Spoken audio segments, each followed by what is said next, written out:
Salut la compagnie! Bienvenue dans Cogito Ergo Sum, le podcast qui cherche à décrypter les ingrédients d'une expérience utilisateur mémorable. Moi c'est Margot, je contribue à créer des expériences utilisateurs fluides et intuitives sur des logiciels, portails web ou applis mobiles depuis 2014. À travers ce podcast, j'ai envie de m'inspirer des expériences des autres. Je suis convaincue qu'il y a plein de points communs dans la création d'expériences utilisateurs, quel que soit le domaine. La prof qui prépare son TP pour ses élèves, le restaurateur qui travaille son concept de restaurant, ou les parents enjoués qui préparent le goûter d'anniversaire de leur enfant. C'est ce qu'on va explorer dans ce podcast. Quelle est la secret sauce des porteurs de projets qui ont réussi à créer une expérience utilisateur mémorable? Je reçois aujourd'hui Guillaume Grenier, chercheur dans le domaine de l'expérience utilisateur. Avec cette première interview de chercheur, j'inaugure un axe du podcast que je souhaitais développer depuis le début, celle de l'apport de la recherche académique sur la question cœur du podcast. Quelles sont les clés d'une expérience utilisateur mémorable? Ça faisait sens de démarrer avec Guillaume Grenier, que je connais depuis la parution de son livre coécrit avec Karine Lallemand, Méthode de design UX. Ce livre décrit dans le détail 30 méthodes pour concevoir des expériences optimales. Et c'est un peu la référence pour moi en termes méthodologiques, et c'est surtout en plein dans le thème. Bonjour Guillaume, merci d'avoir accepté mon invitation et d'être venu de si loin. Bonjour Margot, ravi pour ton invitation, ça me fait très plaisir. Est-ce que pour démarrer, tu veux bien te présenter, ainsi que ton parcours et ton ou tes jobs actuels? Oui, je m'appelle Guillaume Grenier, je suis chercheur dans un centre de recherche au Luxembourg qui s'appelle le Luxembourg Institute of Science and Technology. Donc on est un centre de recherche qui est, on va dire, en parallèle de l'université, on fait de la recherche plutôt appliquée. Dans mon parcours, moi j'ai fait un parcours assez classique en psychologie ergonomique, avec une orientation vers les interfaces ou les interactions humain-machine.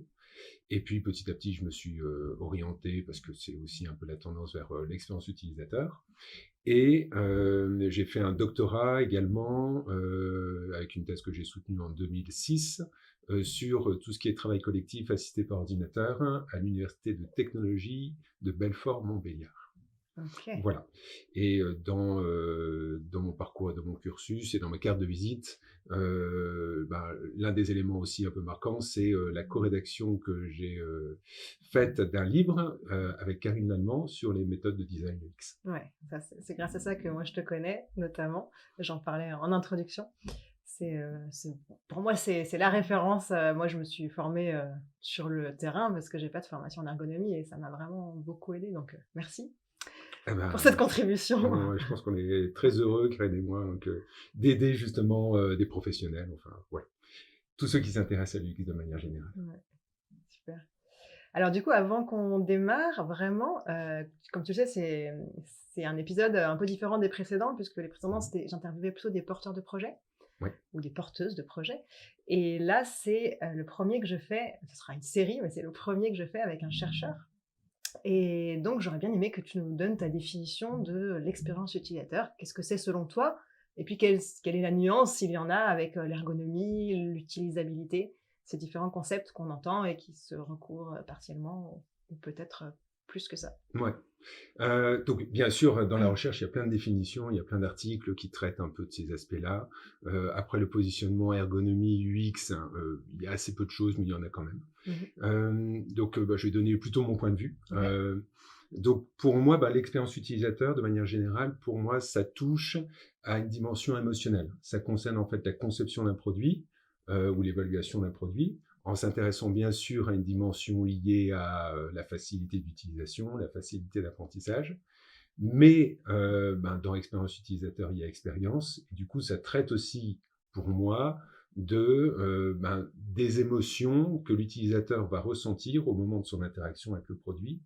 Et les émotions au sens large, donc bien sûr, ça va être du plaisir, du déplaisir, de l'attractivité, de l'envie d'utiliser, mais aussi des choses un peu plus générales comme le produit peut partager des valeurs avec l'utilisateur, je sais pas, des valeurs par exemple écologiques, utiliser moins de plastique ou des choses comme ça, être plus green pour les technologies. Donc pour moi, l'expérience utilisateur, c'est cet aspect-là, c'est englober quelque chose d'un peu plus général que l'utilisabilité, qui pour l'utilisabilité se cantonne Là, je suis vraiment sur la définition assez classique de la norme, hein, ISO 9241-11, qui dit que l'utilisabilité, c'est utiliser un produit avec efficacité, efficience et satisfaction. Mhm. Donc, moi, je reste là-dessus, sur un truc très pratique Ouais. qu'englobe l'UX. Et maintenant, le positionnement de l'UX et de l'utilisabilité vis-à-vis de l'ergonomie, un grand débat. Alors, on m'avait demandé de rédiger un petit chapitre là-dessus sur justement l'évolution de l'ergonomie, sachant que l'ergonomie, ben, comme son nom l'indique, du point de vue du grec, enfin, c'est vraiment une science, une discipline qui est appliquée au monde du travail. C'est les lois du Mhm. travail. Et petit à petit, l'ergonomie, c'est adapter et à traiter des choses qui ne concernaient plus le travail, donc les objets du quotidien, on va dire. Donc au début, enfin je dis au début, mais c'est encore dans les années, début des années 2000, même encore aujourd'hui, bien sûr, hein, le monde du travail est important pour l'ergonomie, pour justement assurer de la sécurité, de la satisfaction, mais ça peut être aussi du plaisir au travail. Euh, et pour moi, ça touche également l'ergonomie, les objets du quotidien, donc on va dire la conception de produits de manière générale. Et ça touche également l'UX d'une certaine façon, parce que l'ergonomie, dans l'ergonomie, il y a des aspects liés à l'étude des émotions au Mhm. travail, qui est un facteur essentiel en fait, hein, de bien-être, de mal-être. Et du coup, ben, puisque dans l'UX, il y a de l'émotionnel, ben, l'ergonomie touche aussi l'UX, en fait, se sert de l'UX. Pour moi, l'UX, c'est quelque chose qui est plutôt appliqué, c'est pas une discipline scientifique à part entière, c'est plutôt un domaine applicatif dont va se nourrir l'ergonomie ou la psychologie ou d'autres disciplines. Ok, Voilà. ok, intéressant, super. Alors du coup, avant de rentrer dans le vif du sujet, plus autour de l'évaluation de l'expérience utilisateur, c'est le sujet qui nous intéresse aujourd'hui, j'aimerais comprendre un petit peu mieux comment s'articule, la recherche académique aujourd'hui, dans cette thématique, sachant que, bon, moi je connais un petit peu le domaine de la recherche, mais plutôt la recherche en neurosciences, et j'avais pas conscience que ça existait en fait de la recherche en UX avant de vous connaître, Karine et toi. Mm-hmm. Est-ce que tu peux nous en parler, l'émergence de cette discipline, comment ça a pu évoluer? Ben, du coup, en fait, l'UX, ça va être utilisé par des disciplines scientifiques, donc des branches, on va dire, pas de l'UX en tant que tel. Pour moi, l'UX, c'est pas une discipline de recherche, Ouais, mais ça va être un objet de recherche pour, ben, à nouveau, la psychologie, l'ergonomie, pourquoi pas la sociologie, les sciences de l'éducation aussi. Il y a OK. beaucoup de travaux aussi qui vont utiliser, qui vont chercher à approfondir en fait l'expérience utilisateur. Et du coup, ben, dans ta question, il y a qu'est-ce que peut apporter ou comment développer l'UX du point de vue scientifique? Ouais. Oui. Euh, ben, il y a beaucoup de recherches qui sont sur des, on va dire, des validations de méthodes. Mmh. Donc, comment donner un caractère scientifique à des méthodes particulières qui sont parfois un peu originales. Donc bon, je ne parle pas des méthodes classiques comme les entretiens, les observations, ça c'est maintenant, je ne vais pas dire prouvé scientifiquement, mais en tout cas, c'est des choses très très courantes, mais des méthodes un peu plus originales comme les courbes UX, par exemple. Je ne sais pas si tu vois ce que c'est, en fait, les courbes UX, où on demande c'est une méthode d'évaluation, où on va demander à l'utilisateur de dessiner son expérience à Ouais, travers le temps. c'est ça, en fonction du temps, ouais. C'est Oui, ça. j'ai déjà vu ça, bah, dans une conférence de Karine, je crois. Eh ben oui, oui, oui, absolument, parce qu'elle aime bien cette méthode-là. Et, et du coup, ben, il y a des recherches, alors, c'est quelques-unes en tout Mmh. cas, la volonté de la recherche, c'est de faire en sorte que cette méthode, elle puisse, euh, on va dire, se normaliser. Ouais, et qu'on s'assure de sa validité, c'est-à-dire est-ce que ce que l'on pense mesurer à travers, par exemple, donc les courbes UX, est-ce que c'est vraiment ce qu'on mesure? Donc, est-ce que c'est vraiment, ben, on va dire, l'expérience à travers le temps, ou alors comment on va analyser, comment on va standardiser l'analyse de ces courbes UX, parce que c'est pas évident, c'est quelque chose de très qualitatif. Ouais. Et je pense par exemple à un thésard de l'Université libre de Bruxelles qui a, euh, qui a poser une sorte de cadre d'analyse des courbes UX on va dire, quantifiant ce qui monte, ce qui descend, etc., le niveau moyen des courbes, pour pouvoir comparer d'une courbe à l'autre. Donc, pour aller au-delà d'une analyse purement qualitative. Donc, il y a ça dans la recherche en UX, sur cet aspect de standardiser les méthodes. Il y a aussi, par exemple, la construction de modèles de l'UX. Qu'est-ce que comprendrait l'UX? Donc, il y a des modèles assez classiques d'Assunção, mais il y en a d'autres aussi qui englobent plein de choses. Il y a des recherches aussi qui portent sur à nouveau la standardisation par exemple, de questionnaires en UX. Comment on construit et comment on standardise des questionnaires qui vont porter sur l'expérience des sites de commerce, par exemple. Donc des questionnaires qui n'existent pas encore, ou qu'il faut continuer à étendre, à faire évoluer. Voilà, ça peut toucher en fait beaucoup de choses qui peuvent toucher les méthodes en tant que telles ou la définition plus générale de l'expérience utilisateur, on va dire. D'accord. Et du coup, comme tu le disais tout à l'heure, finalement, les labos de recherche, c'est plutôt des labos en psycho ou en sociaux, c'est pas des labos du X, quoi. Non, c'est pas, pour moi, hein, c'est pas des labos du X. Il y a, je citais effectivement la psycho, la socio, il y a aussi les sciences du design, aussi, bien sûr. Mais un labo du X, il est toujours connoté, en fait, par une discipline particulière. Ok. Ouais. Et du coup, sur l'aspect scientifique, moi, c'est quelque chose qui me questionne beaucoup depuis quelques années. La robustesse des résultats qu'on peut obtenir. On entend beaucoup de critiques sur la recherche en psychologie, alors peut-être moins de ces dernières années, je sais pas, mais des années, des décades avant, où en termes de tests statistiques, c'était pas forcément terrible, ou alors les études étaient jamais reproduites, on pouvait jamais les reproduire, finalement, il y a un peu toujours cette course à la publication. Et je voulais connaître ton point de vue sur ton domaine. Est-ce que tu as l'impression, vu que c'est très appliqué, peut-être que c'est différent, ou est-ce que tu as l'impression que les résultats qui émergent sont robustes, justement? Alors, c'est difficile à dire parce que pour moi, ils sont robustes à partir du moment où ils sont publiés. Il y a de la robustesse, c'est toujours critiquable, mais à partir du moment où ça fait l'objet d'une publication, pour moi, il y a eu une sorte de sélection et c'est toujours enrichissant. Pour moi, la recherche, c'est un grain de sable qu'on vient mettre sur un édifice, donc on ne vient jamais révolutionner complètement la discipline. Enfin, il y en a qui le font, mais voilà, si on ne s'appelle pas Norman en UX, bon, voilà, on va apporter nos petites pierres. Et du coup, c'est toujours important, même si ça peut manquer parfois de robustesse, si ça peut être critiqué, il y a toujours des critiques en fait.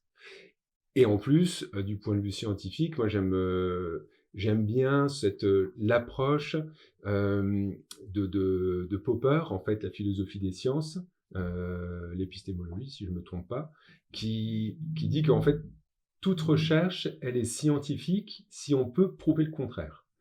Et du coup, c'est tout le paradoxe, quelque part, mais ça montre que il n'y a pas de vérité en tant que telle. L'idée dans la recherche, c'est de prouver plein de petites choses, en fait. Donc, en termes de robustesse, moi, je trouve que la robustesse est dans l'ensemble plutôt là, surtout qu'on touche à une discipline qui concerne, en fait, l'humain. Et quand on touche à l'humain, il y a beaucoup d'aléas. Parfois, on peut tester, je sais pas, je pense à un questionnaire sur une population. Et puis, quand on teste sur une autre population, on va trouver des résultats complètement différents. Donc, on peut se dire, mince, où est le problème? Mais dès qu'on touche à l'humain, il y a toujours une part comme ça de flottement. Enfin, en tout cas, c'est pas une science dure. Même si on essaye d'éliminer le plus possible les biais. Et je pense aussi que il y a beaucoup de contributions qui viennent enrichir donc les méthodes et les rendre, on va dire, du coup, scientifiques, plus robustes. Alors, j'avais quelques exemples en tête, par exemple, les tests utilisateurs. Donc, je ne sais pas si tu avais ça en tête, mais parfois on dit, un test utilisateur, à partir de 5 utilisateurs, on couvre 80% des problèmes. Oui, je crois que c'est un peu un petit raccourci, ça, de cette phrase-là. Je sais plus, j'avais lu quelque chose qui expliquait d'où ça venait, mais que c'était un petit peu raccourci. C'est ça, c'est un raccourci. Je pense que ça vient de Nielsen, qui a travaillé avec Mollrich là-dessus. Effectivement, c'est un raccourci. C'est pas complètement faux. Et ce qui est intéressant, c'est de voir ce qu'a apporté la recherche. Et il y a quelques publications là-dessus qui ont cherché à justement contredire ou vérifier cette sorte de loi. Et je pense à une recherche assez récente, dans les années 2000-2010, qui a comparé justement le nombre de problèmes ou le pourcentage de problèmes qui étaient couverts par les tests utilisateurs en fonction du nom d'utilisateur. Et c'est une chercheuse, elle trouve pour 10 utilisateurs 85% des problèmes, donc on est un peu plus que 5 utilisateurs, 80%, et 95% de problèmes couverts avec 20 utilisateurs. Okay. Donc là, du coup, on voit qu'on n'est pas si loin de ces fameux 5 utilisateurs. Ouais. Mais là, c'est prouvé scientifiquement, et on sait que donc il en faut un petit peu plus que 5 quand même, malgré tout. Mais c'est pas non plus 50. J'imagine que c'est quand même très variable selon l'interface testée, le nombre de problèmes qu'il y a. Là on parle d'un pourcentage, mais du coup, sur la base des problèmes identifiés par un expert ou... Non, tu as raison, c'est vrai que ce calcul-là, il se base souvent sur, par rapport à l'interface et au nombre de problèmes que pourrait contenir l'interface. Plus l'interface est complexe, plus il va y avoir de problèmes, et enfin du problème d'utilisabilité, et du coup plus il va falloir d'utilisateurs pour couvrir tous ces problèmes. Ouais. Et c'est vrai que par rapport à cette recherche, j'ai pas en tête qu'est-ce qui a été testé. Je pense que c'est vraiment quelque chose d'assez simple comme un site web ou une application mobile ou quelque chose comme ça. Mais c'est vrai que plus il y a de problèmes, plus il faut d'utilisateurs, ça c'est sûr. Mais combien il y a de problèmes, combien de problèmes contient une interface, a priori, on ne le sait pas. Oui, c'est ça. Donc, le 100%, je ne sais pas comment il est estimé dans ces calculs-là. Je ne sais pas. En plus, si on peut vraiment arriver à 100%, j'imagine qu'à un moment donné, on va toujours avoir un utilisateur qui va trouver quelque chose d'un peu différent. C'est peut-être ça, ouais. Peut-être on en fait 50 et on regarde par rapport à tout ce qu'on a découvert au bout de 50 utilisateurs, à quel moment on était à 80% de ces 50-là. C'est ça. Enfin, de ces N problèmes.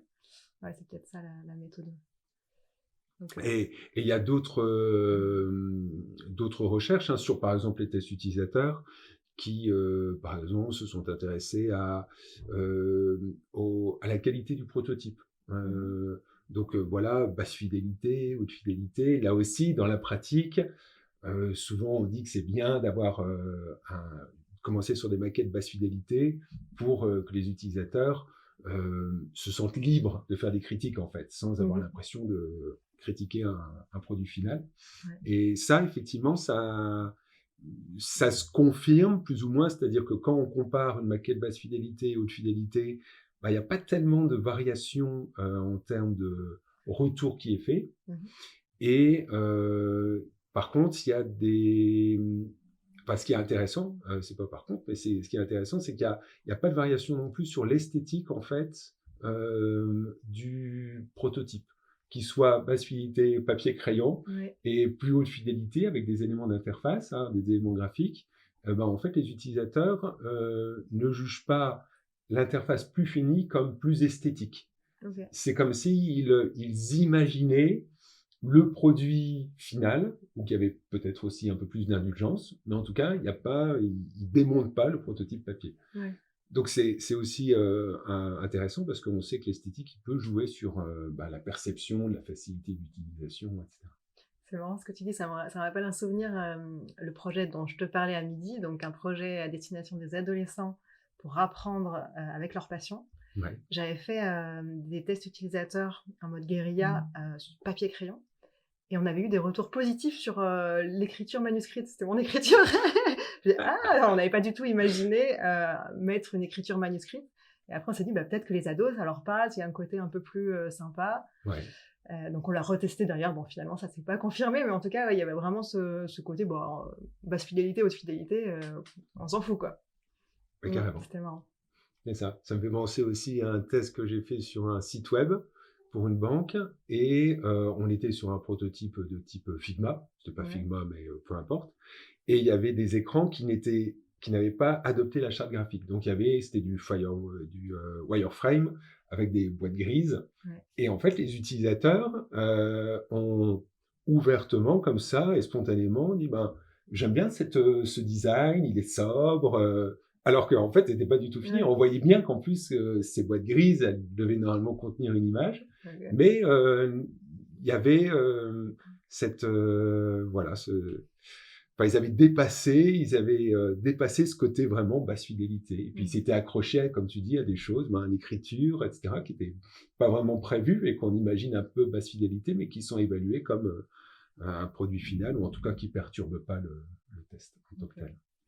Et il y a une recherche aussi que j'ai trouvée intéressante toujours sur les tests utilisateurs, sur la manière dont on les conduit en termes d'animation. Est-ce qu'on fait verbaliser les personnes en leur posant des questions, en étant directif, ou est-ce qu'il vaut mieux les laisser comme ça, librement exprimer, en fait, penser à voix haute, et librement exprimer ce qui leur passe par la tête? Donc, je sais pas comment tu fais, toi, dans tes tests. Alors moi, je laisse parler, j'encourage à parler, et donc quand ils parlent pas, je les relance en leur rappelant est-ce que tu peux, s'il te plaît, me dire tout ce qui te passe par la tête? Ouais. Et si je les vois bloqués vraiment, enfin si je vois quelque chose qui verbalise pas, je vais essayer de creuser. Mais sinon, j'essaye d'intervenir le moins possible pendant le test, et par contre, je débrief après. Donc je repose des questions. Après, en général, je prépare même quelques questions que j'ai prévu de poser de manière générale à tout le monde. Et en plus, selon ce que j'ai vu, des fois je reviens sur un point. Est-ce que tu peux retourner à tel écran quand tu as vu ça? Qu'est-ce que tu as pensé? Donc un peu un mixte finalement. Un peu un mix, mais un peu libre alors. Plutôt. Oui, plutôt libre Plutôt pendant le libre. test. Ouais. Pendant le test, ouais. Moi, c'est un peu l'inverse, tu vois. Je suis plus directif. Je leur pose beaucoup de questions. Alors, j'ai pas ma grille de questions, mais je leur demande plein de choses. En fait, qu'est-ce que vous pensez de ci, qu'est-ce que vous pensez de ça, etc. Et en fait, dans la recherche, ils montrent, ils ont testé les deux, ils ont comparé les deux, et ils montrent qu'il y a spontanément plus de verbalisation quand la personne n'est pas dirigée. Donc, du coup, en fait, moi, j'avais un peu la crainte que les gens ne me disent pas grand-chose, mais en fait, pas du tout. Ils disent même plus de choses quand on leur demande pas de s'exprimer en répondant à des questions très précises. Et c'est aussi plus riche, en fait. Ils expriment, alors c'est un peu plus redondant, parfois ils disent un peu la même chose, mais ça couvre en fait plus d'aspects du X, et ils vont même un peu plus loin que si vraiment on vient leur poser des questions précises.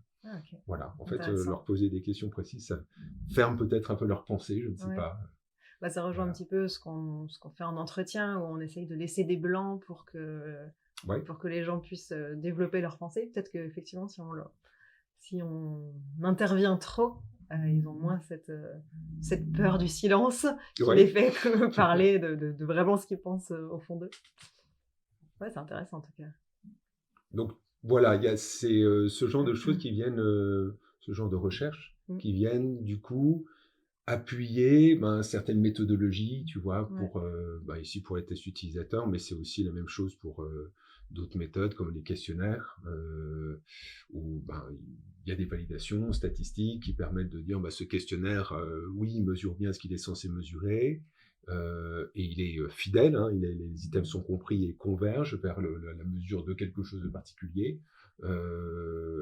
Voilà, et c'est toujours mieux d'utiliser ce type de questionnaire, donc validé scientifiquement, standardisé, que faire son questionnaire maison qui peut comporter des biais particuliers. Ouais.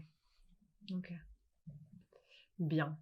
Du coup, on est déjà rentré un petit peu dans le sujet de l'évaluation, là, avec ces échanges sur le test utilisateur et les questionnaires. Absolument. Je voulais savoir, selon toi, à quoi ça sert d'évaluer l'expérience utilisateur? Parce qu'on pourrait se dire, en fait, l'important, c'est que les gens soient contents, mais le mesurer de manière quantitative, qu'est-ce que ça apporte? Bien évidemment, pour moi, ça apporte de s'assurer qu'on va dans la bonne direction. Donc, du coup, le produit qu'on conçoit, puisqu'on est dans l'évaluation, et du coup, pour moi, l'évaluation et la conception sont très liées. En fait, c'est des phases itératives. Mais du coup, c'est simplement s'assurer que le produit qu'on conçoit, il va répondre aux besoins, il va répondre aussi aux exigences de la tâche, hein, il va apporter de la satisfaction, il va apporter des émotions positives. Donc voilà, c'est s'assurer qu'on va dans la bonne direction. Et puis, ça permet aussi de façon très classique, de comparer, par exemple, hein, des itérations, de voir que il y a des évolutions, que non, le choix qu'on a fait à ce moment-là, ça va moins bien que l'étape d'avant. Ça permet de comparer des produits différents aussi entre eux. Ça permet de faire du benchmark, de savoir comment on se positionne par rapport à la concurrence. Donc, mesurer l'UX, ça fait partie intégrante pour moi de l'ADN de concevoir un produit, en fait. Parce que si on l'évalue pas, on peut pas savoir si tout compte fait, il est vraiment bon.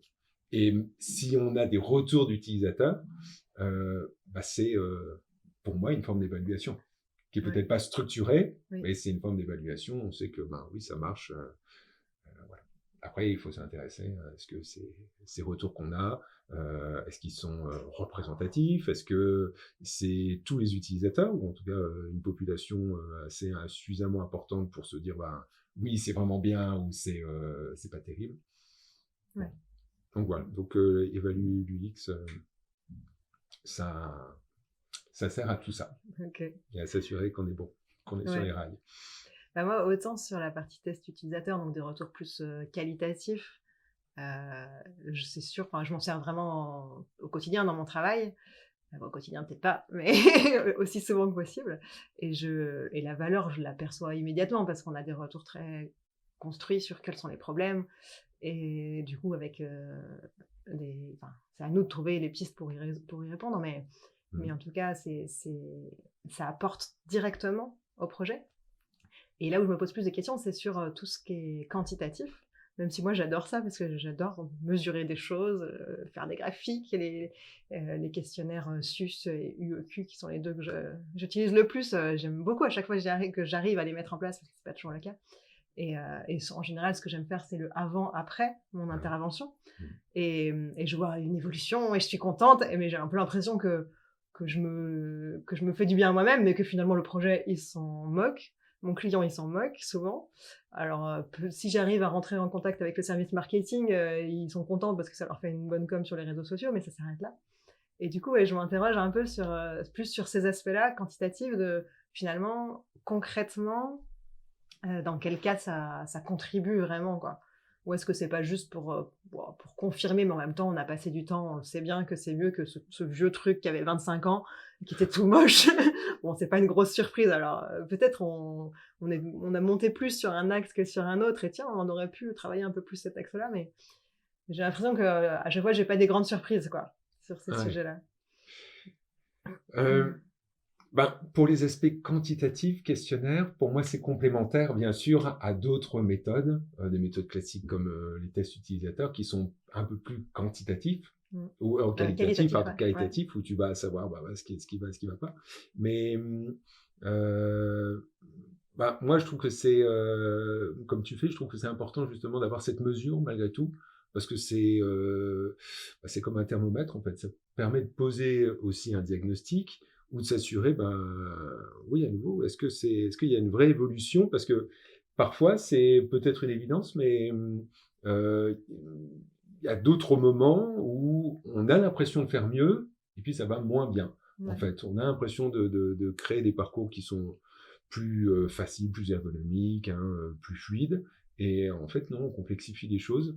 Donc, je suis un peu comme toi, j'aime bien aussi quantifier les choses. En plus, c'est des outils de communication qui sont souvent assez criants, qu'on arrive à bien faire passer auprès des clients. Et c'est, une courbe qui progresse, c'est toujours plus rassurant qu'une courbe qui décroît. Et je pense que c'est pas toujours aussi systématique, le fait qu'il y ait des évolutions toujours positives. Peut-être j'ai un biais lié au fait que je travaille beaucoup sur des logiciels très vieux. Donc forcément... C'est que tes projets sont des réussites à chaque fois, parce que j'ai en tête, tu vois, pour le SUS, justement. Moi, je dis SUS, mais Voilà, parce que SUS, ça fait rigoler toujours tous Oui, mes c'est vrai. étudiants. Donc, Je comprends. Je vais peut-être et changer ma façon de parler. tu fais comme tu veux. Mais du coup, pour le SUS, il y a une recherche où, justement, je pense que c'est vraiment de Brooke, en fait, de celui qui a créé le SUS, Mhm. et qui, en évaluant plusieurs versions d'un logiciel, a observé, en fait, des mesures avec des chutes Mhm. des scores, parce que, généralement, quand il y a des versions qui sont trop en rupture par rapport aux versions précédentes, ça nécessite de nouveaux apprentissages, Mhm. et c'est là où on observe effectivement des baisses de score. Oui. Et c'est là justement où, grâce à la quantification, on peut être vigilant et se dire, ok, on peut l'expliquer comme ça, mais il faut bien s'assurer que ce qu'on est en train d'imposer aux utilisateurs, eh bien, ils vont être capables de se les approprier, de s'approprier ces nouvelles fonctionnalités ou ces nouveaux parcours, et qu'on va à nouveau, pour les versions suivantes, réaméliorer nos scores, quoi. Ouais. Ah, Donc, c'est il y a des points de intéressant. rupture qu'on peut observer. Ouais, ok. C'est vrai que moi, quand je l'utilise, justement, je me dis, ben, l'ancien logiciel, je l'ai évalué auprès de personnes qui le connaissaient parfaitement. Mhm. Donc, j'ai envie de me mettre dans des conditions à peu près équivalentes et j'envoie jamais le questionnaire juste après la sortie. J'attends 3 à 6 mois que les gens se le soient, enfin, tu vois, qu'ils soient dans des conditions à peu près équivalentes. Donc, Ouais. forcément, j'ai pas du tout cet aspect, j'y comprends plus rien parce que ça a tout changé. Donc, peut-être que je triche un peu finalement dans ma manière de l'utiliser.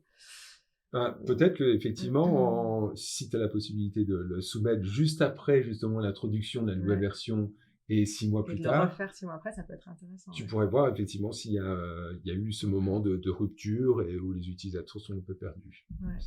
En tout cas, Ouais, c'est intéressant à tester. voilà, Mm. c'est pas Ok. toujours systématique. Du coup, si on parle d'évaluation de manière générale, c'est quoi les méthodes les plus fiables selon toi pour évaluer la qualité de l'expérience utilisateur? Euh, alors, pour moi, les évaluations les plus fiables, euh, alors c'est difficile de différencier ce qui est fiable et utile aussi. Pour moi, Ah, les tests utilisateurs, c'est fiable. mhm. Ça présente plein de billets, mais il y a tellement de recherches aussi qui sont menées là-dessus pour à nouveau standardiser, avoir des codes, comprendre justement aussi comment il faut les animer, etc., l'importance du prototype, basse et haute fidélité, que pour moi, ça en fait aujourd'hui une méthode fiable Mhm. et qui, de toute façon, est incontournable. Donc, le test utilisateur comme méthode fiable. Le questionnaire aussi, bien sûr. Alors lui, il se base sur d'autres recherches, sur des recherches plus statistiques, Mhm. psychométriques, où il y a beaucoup de choses et les questionnaires qu'on utilise, comme justement c'est le UEQ que tu utilises, hein, c'est Oui, ça? En plus du SUS, c'est ça. le UEQ, il a été longtemps validé. Il a plus, selon moi, une approche, on va dire, dédiée aux praticiens. Il y a eu quelques publications, et il y en a toujours. D'ailleurs, j'ai découvert récemment qu'il y avait un UEQ+, qui Ok. intègre, en fait, qui se veut un peu une toolbox, je sais pas si tu le connais, Non, je connais pas, non. mais voilà, c'est Plus large, plus... plus large, ouais, Ok. absolument, il est plus. Donc, il a une trentaine de dimensions comme ça, de boîtes d'items qu'on peut agencer comme on veut Ok. pour évaluer des produits très particuliers. Donc là, on peut s'interroger sur sa validité en fait scientifique, c'est-à-dire que du coup, puisqu'on agence Ouais. ce questionnaire comme on veut, alors à nouveau, hein, en prenant des boîtes d'items, il faut garder les boîtes en tant que telles, les Mhm. dimensions en tant que telles, mais la globalité du questionnaire, quelle robustesse il a, quelle validité il a au final, ça, je sais pas. Les auteurs, ils y répondent pas de cette façon-là, mais c'est intéressant, en tout cas, c'est une autre approche. Et puis, il y en a plein d'autres aussi, hein. Je pense à l'attractif, qui est aussi, en termes d'expérience utilisateur, est un incontournable. Mhm. Là aussi, on peut s'interroger sur sa validité en tant que telle, même s'il a été, il est quand même fréquemment utilisé, mais dans sa construction, il a plus servi à valider un modèle que qu'à être construit en tant que tel, comme un questionnaire en tant que tel. C'est-à-dire? l'attractif. Ouais, c'est-à-dire que Ascensal, et ses collaborateurs ont cherché à définir ce que c'était que l'expérience utilisateur et ils ont défini du coup plusieurs boîtes et en particulier donc les qualités pragmatiques, ergonomiques qu'ils appelaient au début, et les qualités hédoniques, donc qui font plus partie du principe de plaisir, de l'esthétique, des valeurs, etc. Et pour justement euh, valider ce modèle-là, c'est-à-dire se dire, ben oui, l'expérience utilisateur comprend ces deux dimensions, ils ont construit l'attractif, d'ailleurs qui a évolué petit à petit, pour s'assurer qu'il y avait bien ces deux dimensions qui étaient évaluées quand on était en interaction avec un produit. Et effectivement, on voit dans l'attractif, on a des choses qui sont très liées à l'esthétique ou très liées à des normes internes, à est-ce que ça m'attire, est-ce que ça me rapproche ou m'isole des autres, des choses comme ça, des choses parfois un peu plus abstraites, plus liées à l'identité. Et c'est effectivement ça, l'expérience utilisateur, elle comprend ces aspects-là également. Et ça, c'est en tout cas ce qu'a démontré Ascensal et ses collaborateurs, parce qu'il n'a pas fait ça tout seul. Et du coup, la validité du questionnaire en tant que tel, elle a... on en parle assez peu. Karine Lallemand a traduit, on a fait un papier là-dessus sur la traduction de l'attractif. Et en fait, l'attractif, au départ, il a été validé sur assez peu de personnes. Il a eu assez peu d'analyses statistiques, en fait, qui permettaient de consolider le questionnaire en tant que tel. Et les autres recherches qui ont été faites sur ce questionnaire, dont la traduction en français, ça a permis justement de soulever des problèmes, mais aussi confirmer le questionnaire en tant que tel, ce qui n'était pas le cas au début. Donc tout ça pour dire en fait que il y a des questionnaires qui sont validés vraiment, qui sont robustes scientifiquement, d'autres un peu moins, qui sont plus utilisés dans la pratique. Et puis il y a d'autres méthodes aussi, d'autres méthodes d'évaluation. On parlait un petit peu des courbes UX. C'est un moyen effectivement d'évaluer et c'est on va dire une méthode, elle n'est pas récente en tant que telle, mais en tout cas scientifiquement elle est assez peu utilisée et dans la pratique aussi je pense. Donc il y a un intérêt à ce que justement on poursuive les recherches là-dessus. Je pense aux évaluations, à tout ce qui est heuristique, évaluation experte, par des critères.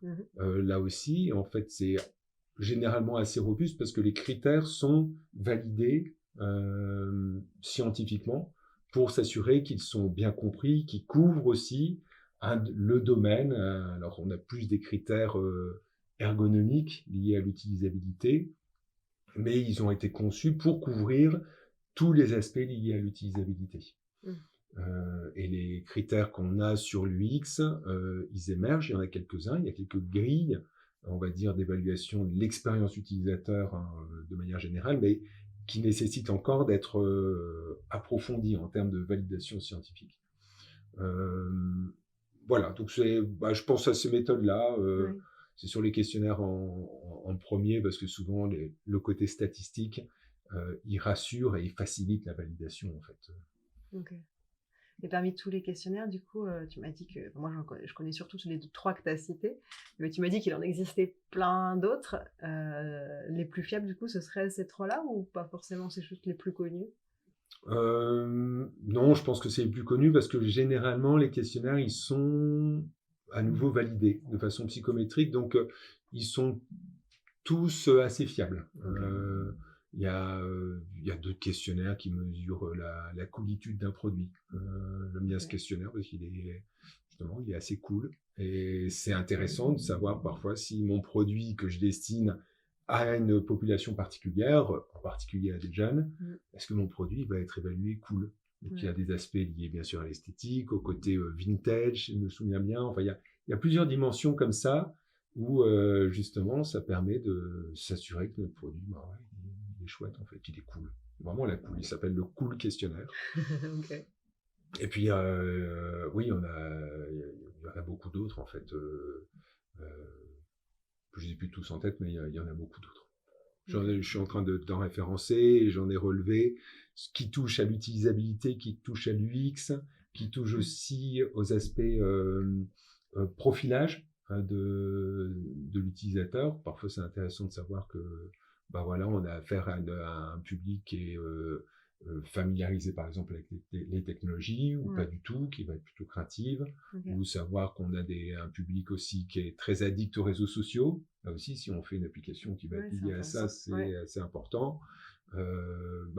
En prenant en compte ces aspects-là, il y en a une centaine, en fait, de questionnaires. Ouais, c'est vrai que je n'avais pas pensé à ce côté profilage. Ça m'est déjà arrivé de poser la question, de me poser la question de est-ce que les gens en face de moi sont à l'aise avec les nouvelles technologies. Et je n'avais pas pensé, je ne m'étais pas dit, tiens, il y a peut-être un questionnaire qui existe standardisé, quoi. Donc j'avais juste posé la question, selon vous, sur une échelle de 1 à 10, quel est votre niveau de... Voilà, bon, très simpliste, voilà. Mais c'est vrai que c'est intéressant d'avoir aussi des choses un peu plus normées c'est ça. Sur ces aspects-là. Okay. C'est ça. Parce qu'effectivement, sur une échelle de 1 à 10, ça permet de savoir, ok, ça c'est bien, c'est pas... Enfin, il est très technophobe, technophile, et puis ça nous permet d'avoir une indication, mais c'est vrai qu'avoir des choses normées, ça aide. Et d'ailleurs, comment on valide, si on prend, peu importe lequel, mais comment ils sont validés initialement, ces questionnaires, pour s'assurer qu'ils répondent bien à la question? Alors, je sais que dans les questionnaires, en général, il y a 2 aspects. C'est est-ce que ça répond à la question, est-ce que c'est réplicable? C'est-à-dire que est-ce que si on repasse le même test dans les mêmes conditions, on va obtenir à peu près les mêmes résultats? Donc ça, c'est assez facile de le tester. Mais pour mesurer que ça mesure bien ce qu'on veut mesurer, ça implique qu'on ait déjà un moyen de le mesurer. Ouais. Donc finalement, on recrée un deuxième moyen de le mesurer. À quoi ça sert? Et comment... le premier, comment il a été fait? Oui, voilà, c'est ça. Et c'est effectivement, là, ça vient d'où tout ça? Alors, c'est vrai que dans la validation du coup d'un questionnaire, en fait, il y a 2 grands volets. Il y a un volet qu'on appelle la fidélité, c'est-à-dire déjà les items que je vais créer, si je veux construire un nouveau questionnaire, est-ce qu'ils convergent en fait vers la mesure du même construit, c'est-à-dire du concept que je veux mesurer. Si je veux mesurer un aspect particulier de l'expérience utilisateur ou l'expérience utilisateur de manière générale, pour moi, ça recouvre quoi l'expérience utilisateur? Donc ça, il faut le définir au départ. Et puis ensuite, je vais définir des items. Donc ça peut être des affirmations ou des paires de mots, des différenciateurs sémantiques. Et puis, et là, je vais commencer à les tester. Et je vais tester leur fidélité, c'est-à-dire est-ce que mes items, ils convergent en fait, ou est-ce que je vais avoir des items qui vont se démarquer des autres? Et le deuxième aspect, c'est ce que tu disais, en fait, la validité. Est-ce que je mesure bien avec la validité? Est-ce que je mesure bien ce que je suis censé mesurer? Et ça, effectivement, c'est comparer son questionnaire qu'on est en train de construire avec un autre qui mesure soit quelque chose de totalement opposé. Alors, ça peut être, si on fait un questionnaire sur le bien-être, ça va être, on va le comparer avec le mal-être, un questionnaire sur le mal-être. Mais en UX, il n'y a pas vraiment d'opposé. Enfin, comme ça, je vois pas. Et du coup, je vais le comparer avec des questionnaires, du coup, qui existent. Mais alors, le tout premier questionnaire qui a été créé, il a pas pu faire cette comparaison-là. Et d'ailleurs, le SUS, dans ses validations, il n'a jamais été comparé avec un autre questionnaire. Il a été construit comme ça, et ils ont fait une grosse sélection des items, et ils l'ont validé que sur la fidélité, donc la convergence des items, mais pas sur la validité, c'est-à-dire est-ce que ça mesure bien l'utilisabilité ici, en le comparant avec d'autres questionnaires qui mesurent l'utilisabilité. Mais aujourd'hui, effectivement, il faut comparer avec d'autres questionnaires existants pour savoir, est-ce qu'on est sur les mêmes aspects ou pas, en fait. Bien sûr, on n'aura jamais deux questionnaires identiques, sinon ça n'a aucun intérêt de créer un nouveau questionnaire. Est-ce que tu disais sur la réplicabilité, c'est les méthodes test-retest, donc c'est plus tard, si on peut passer le questionnaire dans les mêmes conditions, aux mêmes personnes, est-ce qu'on obtient les mêmes résultats?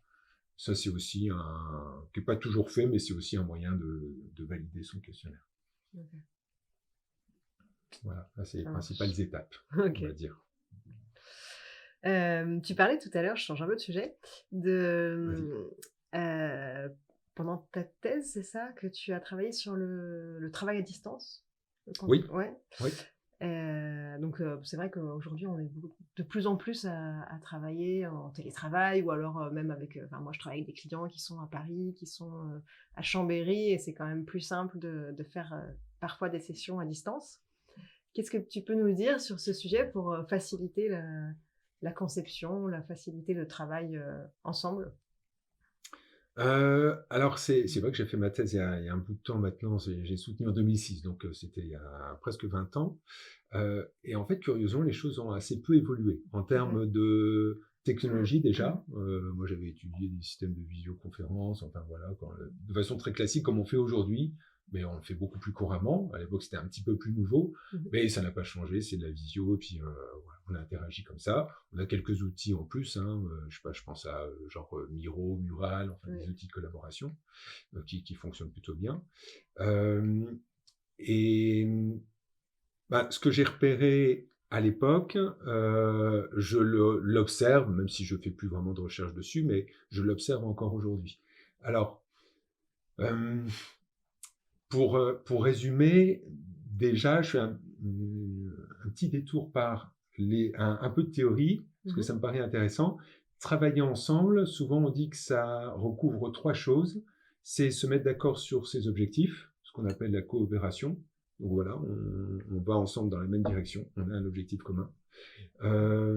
C'est se coordonner, donc voilà, agencer les tâches, synchroniser de manière opératoire nos activités, et c'est communiquer en fait tout simplement, de façon orale, écrite, donc se transmettre des informations.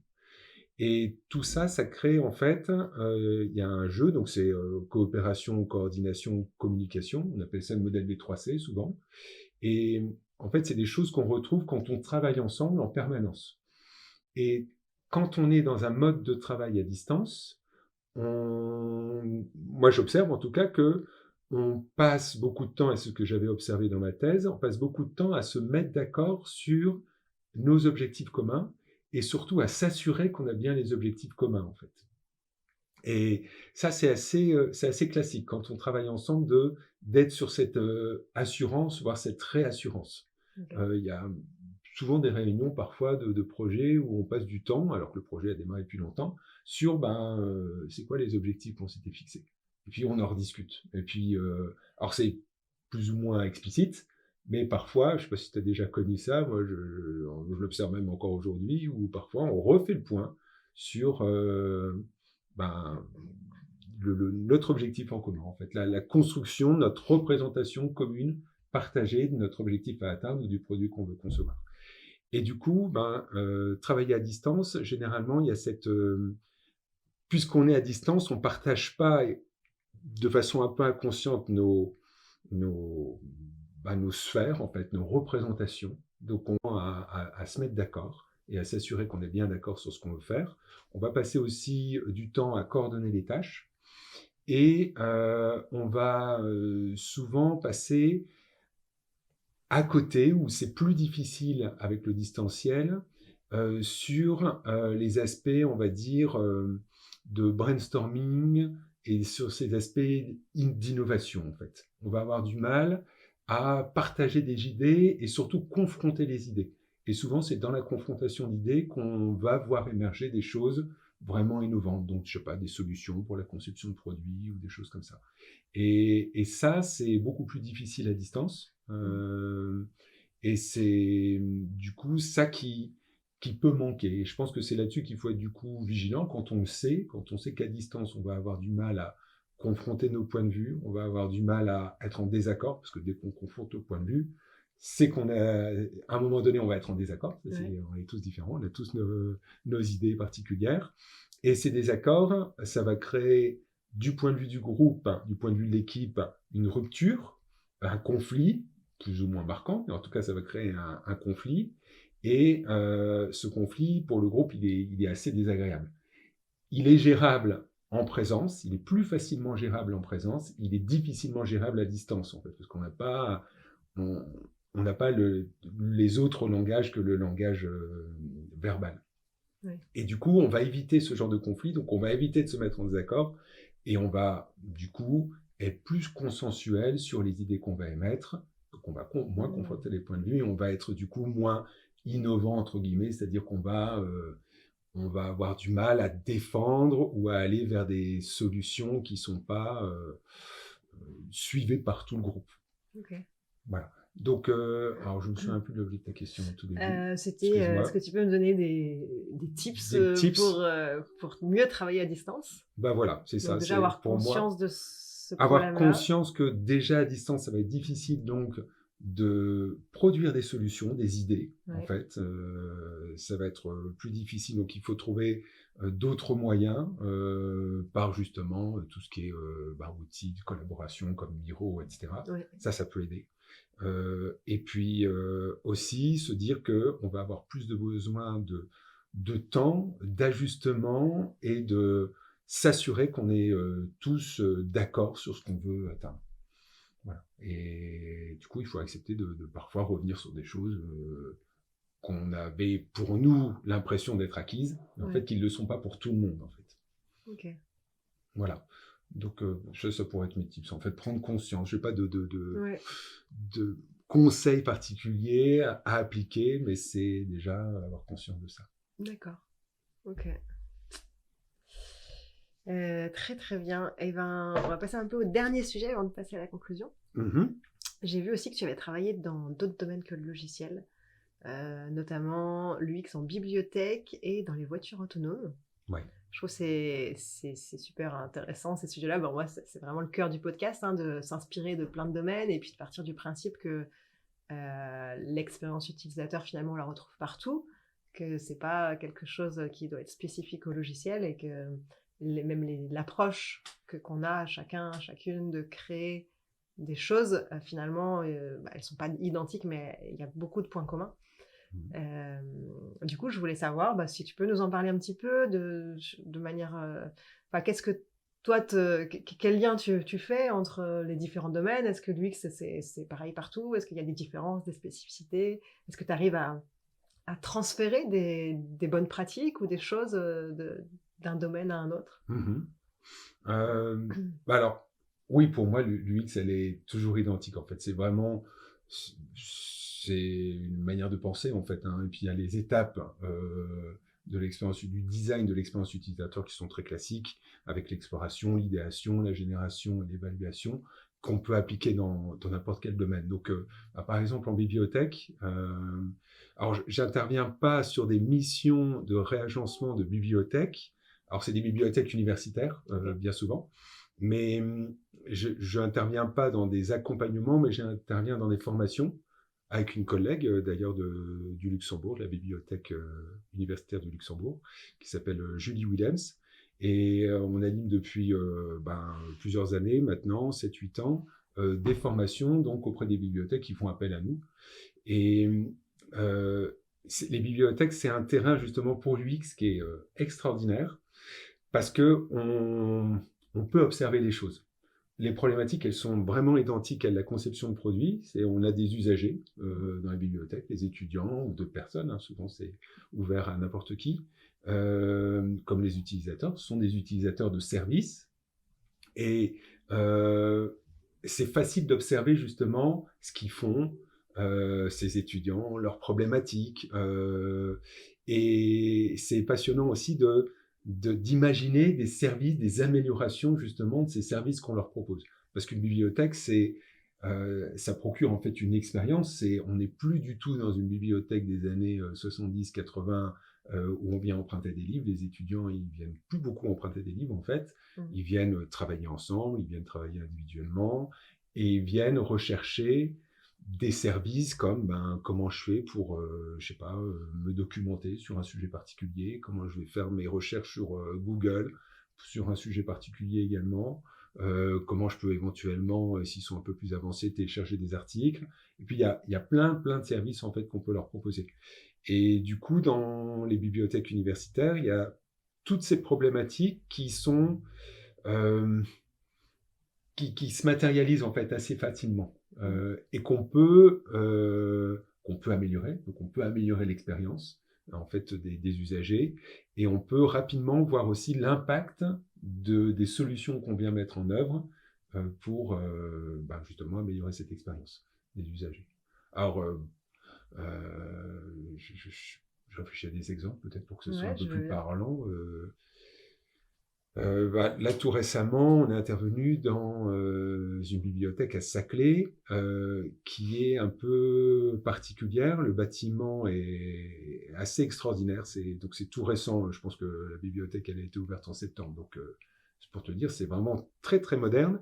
Et cette bibliothèque, elle fonctionne en colimaçon en fait. C'est comme un escargot. C'est-à-dire que pour aller d'un étage à l'autre, on est vraiment obligé de passer par tous les plateaux. Okay. Et ça monte comme ça avec des demi ou des quarts de niveau. Et on tourne en rond. Enfin, c'est un bâtiment en carré, mais on tourne quand même en rond ou en carré. Et en fait, c'est difficile de se repérer. Puisque c'est pas tout petit. Tout se ressemble effectivement avec des demi-niveaux. Et c'est très gros. Donc du coup, où sont les livres, par exemple, je sais pas, en psycho, où est-ce qu'ils sont, c'est difficile de l'indiquer sur des plans. Il y a des plans, bien sûr, mais c'est difficile de se repérer. Où est-ce que je suis? Quel parcours je dois faire pour accéder à cet endroit-là? Et par exemple, c'était un des mini-projets dans le cadre de la formation, sur lesquels les bibliothécaires se sont intéressés, c'est comment les étudiants se représentaient en fait la bibliothèque mentalement, quels étaient leurs points de repère, en vue d'améliorer justement ces points de repère et de s'appuyer sur ces points de repère pour faciliter leur parcours en fait. Et puis il y avait d'autres choses vraiment aussi parfois très pratico-pratiques, comme il y avait des casiers pour ranger des trottinettes, donc ça c'était assez innovant, intéressant, ou des casiers pour que les personnes, les étudiants ou les usagers de manière générale, puissent déposer, je sais pas, leurs sacs ou des affaires comme ça pendant un certain temps. Et en fait, ils étaient très très peu utilisés. Et en observant la manière dont ils étaient non utilisés, donc en faisant du shadowing, en suivant les usagers et en leur posant des questions, en fait, ils étaient très peu utilisés parce qu'ils ne savaient pas comment l'utiliser. Parce que le système de verrouillage, il était incompréhensible, en fait. Ils pensaient qu'il fallait y avoir une clé, alors que c'était un code, mais en même temps, l'interface était avec une grosse clé à insérer. Donc, en fait, il y avait plein de confusion comme ça vis-à-vis du dispositif. Et là aussi, du coup, c'est comment on améliore ça, sans forcément modifier le casier en tant que tel, comment on va créer une notice, une explication, comment on va indiquer où sont aussi les casiers, parce qu'ils étaient un peu cachés, etc. Tout ça, c'est des problématiques du X, en fait, pur et dur, mais complètement déconnectées. Et vis-à-vis des véhicules autonomes, c'est pareil, en fait, c'est d'autres problématiques, c'est l'expérience, soit du conducteur. Alors, on pense que pendant longtemps, avant qu'il y ait des véhicules autonomes, si un jour il y en a, le conducteur va devoir reprendre la main sur la conduite, en fait. C'est-à-dire qu'à un moment, il pourra être cool, il pourra lâcher le volant, ce qui est interdit encore aujourd'hui, bien sûr, et même pour des véhicules semi-autonomes, mais que dans quelques temps, donc il pourra lâcher le volant, mais que par moment, il devra reprendre le volant. Et du coup, comment on peut... déjà, qu'est-ce qui se passe mentalement en termes d'expérience, mais aussi en termes d'aspect plus cognitif pour le conducteur quand il doit reprendre le volant? Est-ce qu'il arrive à se repérer tout de suite? Parce que parfois, s'il avait la tête ailleurs, il faut se remettre dans l'environnement, il faut comprendre la situation, il faut l'analyser. S'il doit reprendre le volant, c'est généralement en plus que la machine, elle n'est pas capable de gérer la situation en tant que telle. Donc du coup,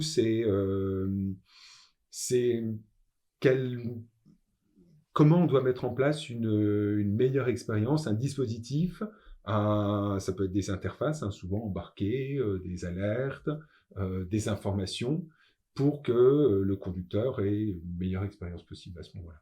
Et on a les mêmes choses aussi vis-à-vis des piétons, où c'est une grosse problématique, c'est que on imagine que les piétons, et on l'observe, que les piétons vont avoir des comportements différents quand on aura un véhicule sans conducteur qui sera en approche. Si le piéton doit par exemple traverser une rue, là aujourd'hui, on voit si le conducteur nous a vu, il nous fait un geste, un sourire, tout ça c'est des informations vachement importantes. Et en fait, on n'aura plus tout ça. Donc, comment on crée cette interaction-là? comment on améliore l'expérience du piéton. Et là aussi, il y a des solutions en termes d'interface externe. Alors, il y a beaucoup de constructeurs qui s'intéressent à cette problématique, qui proposent plein de solutions. Il y a parfois des sourires qui s'affichent sur la calandre, des yeux qui suivent le piéton qui traverse, un passage piéton qui est projeté par terre aussi, pour indiquer, ben voilà, vous pouvez traverser. Tout ça, ça contribue à l'expérience utilisateur. C'est des solutions très technologiques. Aussi, on est sur des interfaces, en fait. On appelle ça des interfaces externes, mais on est sur des solutions expérientielles, en fait. Ouais. Voilà. Donc, on est toujours sur le même cycle de identification des problématiques, chercher des solutions et tester ces solutions par le biais de prototypes. Donc, tout qu'on fait, c'est toujours applicable. La démarche est toujours applicable. Ça marche. Ouais, donc on retrouve toujours bien cette démarche dans tous les domaines. Ouais. C'était mon hypothèse quand j'ai commencé le podcast, mais ça fait plaisir de voir qu'elle se confirme. Et c'est des sujets super intéressants sur lesquels travailler, forcément. Et pas évident, j'imagine. Enfin, typiquement, la voiture autonome, pour tester ça, même en simulateur, on n'est pas... Enfin, en tant que conducteur, quand on sait qu'on est dans un simulateur, on n'a sans doute pas exactement le même comportement que si on était... Bien sûr. Sur la route. Et aussi, j'imagine que on va faire des tests qui vont durer peut-être 3/4 d'heure, 1 heure. Alors, dans la vraie vie, ce sera peut-être des trajets de 6 heures, 8 heures. Ah oui, c'est donc, effectivement. Il y a pas mal de paramètres qui doivent être difficiles à évaluer quand même. Oui, c'est sûr que du coup, on ne peut pas généraliser aux situations réelles, ça c'est certain. En plus, parfois, on est sur des simulateurs qui sont vraiment bas niveau, où c'est un écran projeté, enfin un écran de télévision, on n'est même pas complètement immergé. Et il y a quand même des choses qu'on dégage, mais au point de généraliser, de dire attention, dans la vraie vie, ça sera comme ça, on peut pas. C'est des tendances. Mais à nouveau, c'est comme dans la recherche, un grain de sable en fait qu'on apporte. Mais voilà. Petit bout par petit bout, on arrive à construire un édifice. Ok, super. Et ben écoute, on va passer à la dernière partie, la toute dernière partie. Ce que j'ai prévu, c'est des petites questions avec des petites réponses rapides, donc courtes en tout cas. Tu as le droit de réfléchir, mais courtes, sur différentes... on revient sur la thématique plus méthodologique, mais voilà, dans l'idée de donner des réponses concrètes sur des points très, très précis. Alors, première question.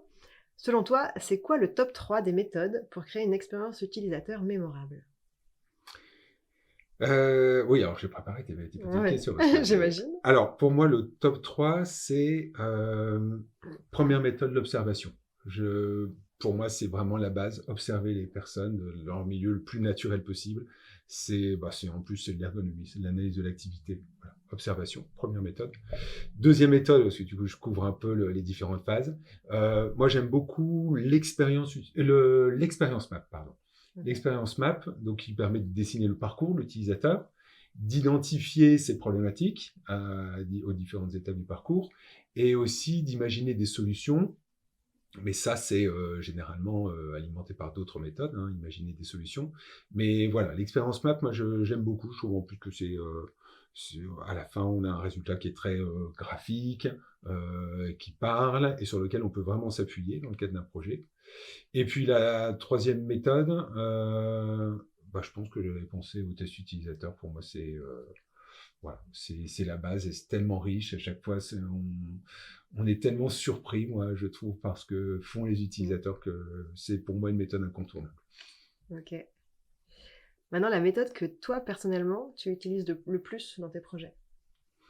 Alors moi, je suis très questionnaire. Donc, ce que j'utilise le plus souvent, c'est des questionnaires standardisés ou des enquêtes avec des questions, du coup, que j'essaye de formaliser et de valider, on va dire, plus ou moins scientifiquement. Plus ou moins, parce que parfois, il n'y a pas le temps, et puis il n'y a pas la nécessité forcément de tout valider statistiquement. Mais voilà, les questionnaires, c'est vraiment une méthode que je mobilise à nouveau, parce que j'aime bien, comme on en a parlé, avoir des indicateurs, avoir des scores, des comparaisons possibles. Ok. Celle qui est sous-utilisée selon toi ? je me souviens plus ce que j'ai mis, mais celle qui est sous-utilisée, pour moi, c'est les personas. Euh, alors, elle n'est pas sous-utilisée dans le sens où elle n'est pas utilisée, elle est au contraire très utilisée, mais elle est très mal, je trouve, exploitée de manière générale, et sous-utilisée dans le sens où, à partir du moment où on a les personas, je vois tellement de projets où les personas sont là, mais en fait, ils restent dans un carton, on ne les utilise pas, et on fait des tests utilisateurs sans se faire référence aux personas, où on fait de l'idéation, donc on brainstorm sur des solutions sans faire référence aux personas, que je me dis que c'est vraiment une méthode qui est difficilement exploitable. Alors je dirais pas, peut-être pas sous-utilisée, mais sous-exploitée ou mal exploitée. Je pense que ça tient au fait que les personas, ils sont parfois pas bien construits. En tout cas, on sait pas quoi en faire et tout compte fait, ils répondent pas à des vraies problématiques dans lesquelles on arrive à se projeter. Et puis, bon, c'est sûr que construire scientifiquement, en tout cas de manière académique, un persona, c'est assez long. Donc souvent, c'est des proto-personas. Et là aussi, parfois, ils ont un côté un peu flou, un peu une sorte de magma comme ça, où c'est difficile d'identifier des problématiques vraiment précises liées à chacun des personas. Donc voilà, je pense que les personas, c'est plutôt sous-exploité ou mal exploité. Ouais, je te rejoins pas mal là, des projets où il y en avait, Ouais. soit quand il y en avait avant que j'arrive, soit où moi j'ai essayé d'en mettre en place, d'en construire, ça n'a pas forcément été très utile derrière. Je savais pas forcément. Alors, paradoxalement, je crois que je pense à un projet où c'est moi qui l'ai construit et j'en ai rien fait. C'était peut-être la première fois que j'en construisais suite à un atelier au Flupa UXD, je crois. Bon, j'étais contente, j'avais mon joli persona, mais je savais pas, enfin mes jolis personnages, et je savais pas trop comment l'exploiter. Puis après, j'ai assez vite changé d'entreprise. Et à contrario, quand je suis arrivée sur un projet où ils avaient fait des personas, mais alors vraiment basés sur rien, c'était pas, ils appelaient ça persona, mais c'était pas des personas. Donc je les ai aidés à formaliser puisqu'ils en voulaient. J'en ai dit bon allez, je les ai aidés à formaliser les choses et à améliorer un petit peu, à donner un peu de constance, de consistance plutôt à ces personas. Et là pour le coup, on l'avait un peu utilisé quand même dans les réunions d'idéation. On était l'APO, la chef de projet, les 2 personnes du marketing et moi souvent. Et ben quand ils n'étaient pas d'accord, souvent ils n'étaient pas d'accord entre eux. Et du coup, je ressortais je sais plus, et Adèle, qu'est-ce qu'elle penserait de tout ça? Est-ce que c'est utile pour elle? Ouais. Et ça les aidait à se recentrer quand même. Mais c'est vrai que c'est pas toujours évident. Enfin, soit faut vraiment les avoir tout le temps en tête et puis y faire référence tout le temps, sinon on les oublie très vite en fait. Oui. Et bon, on se concentre sur la cible, mais la cible c'est large quoi. C'est ça. C'était quoi la suivante? J'ai perdu le fil du coup. Hop. La méthode qui est surcotée. La méthode surcotée.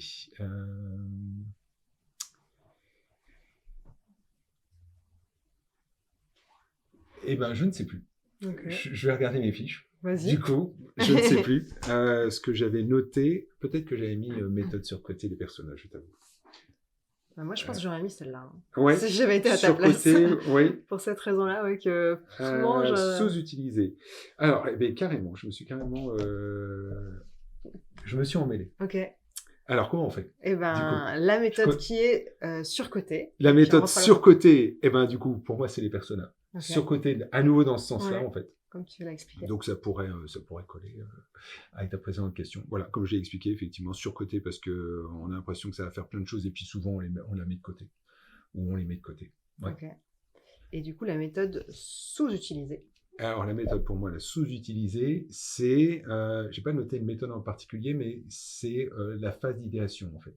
Ouais. C'est des méthodes qui vont permettre de trouver des solutions. Et souvent, on fait un brainstorming ensemble, et puis on y va comme ça, puis on note sur des post-it ou des choses comme ça. Et en fait, je pense qu'il y a plein d'autres méthodes, en fait, d'idéation, qui permettent de trouver des solutions, en s'appuyant pas sur des personas, mais en tout cas, il y a d'autres méthodes en tant que telles que le brainstorming, et je trouve que, du coup, cette phase d'idéation, elle est sous-cotée dans le sens où on exploite peu d'autres méthodes que le brainstorming en tant que tel. Donc, j'aime beaucoup, moi, utiliser l'UX des villes, en prononciation Je connais française. pas celui-là. J'ai entendu Ouais. le terme, mais j'ai pas encore pris le temps de chercher. C'est quoi en quelques mots? Bah, c'est une agence déjà c'est Akiani, Ok. une agence une agence web, Ouais. enfin d'UX, qui a en fait matérialisé sous cette forme-là. En fait, c'est ce qu'on appelle un brainstorming inversé, c'est qu'au lieu de chercher les meilleures solutions, on va chercher les pires solutions. En tout cas, on va imaginer les pires expériences. Et à partir des pires expériences, on va pouvoir développer des solutions qui vont éviter les pires expériences. Donc, comme il explique très bien, hein, comme chez Akiani, c'est pas une méthode qui va permettre d'innover en tant que telle, mais c'est une méthode qui va permettre de sécuriser notre produit pour éviter les grosses erreurs. Ok. Et il y en a partout des grosses erreurs où on se dit mais comment ça a été inventé ça? Et voilà, l'UX des villes, il sert à ça. C'est une méthode du coup, c'est une forme de brainstorming qui est extrêmement ludique et qui en fait que je vois assez peu utilisée Ok.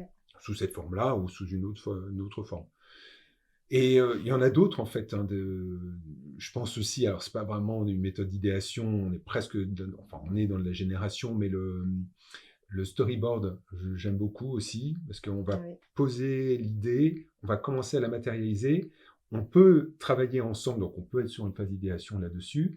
Et avant de s'engager sur du prototypage, eh bien on a un début de solution, on arrive à se projeter dans en ergonomie, ce qu'on pourrait dire l'activité future souhaitable ou l'activité future probable.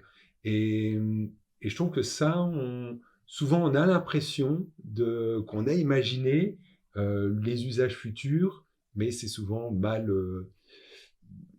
construit ou c'est complètement implicite. Et voilà, moi je trouve que il manque des méthodes, ou en tout cas on ne mobilise pas assez de méthodes d'idéation.